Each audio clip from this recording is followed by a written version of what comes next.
Battle buddies. In high school, I had a car that required battle buddies.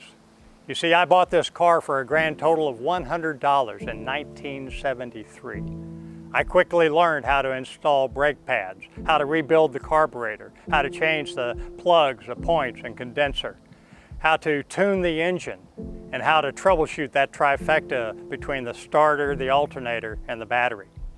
Usually as one of those three, the starter, the alternator, or the battery, that would inevitably fail on a snowy Midwest day when I was taking a group of us to school. It happened enough times that my buddies knew the drill. Jump out and push us fast enough to where I could drop the power slide transmission into low to jumpstart the car, similar to popping the clutch in a manual transmission. Had my buddies not been with me, I would have been stranded.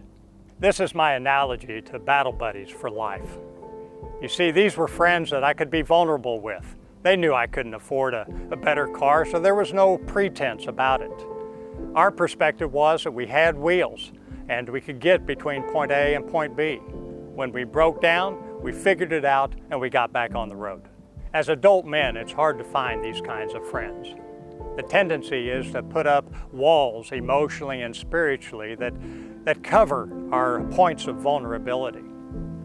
This isolation can produce a warped perspective that leads to rationalization and even justification of things we know that are wrong.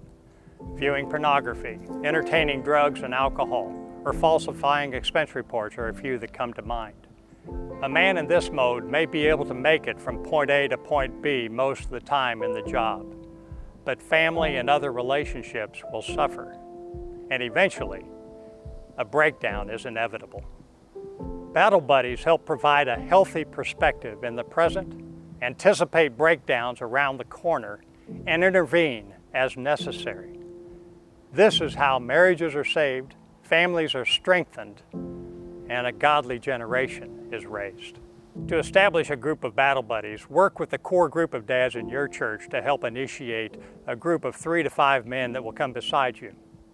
If you don't have a Faithful Fathering core group of dads, contact Faithful Fathering in the link below to discuss how to get started. Another option in the Houston area is to contact FIND. That's Fellowship in Discipleship. Again, you can contact them in the link below.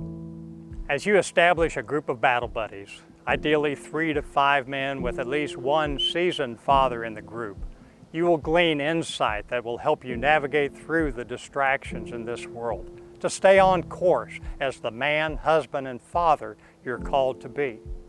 And that's the dad the next generation needs to see.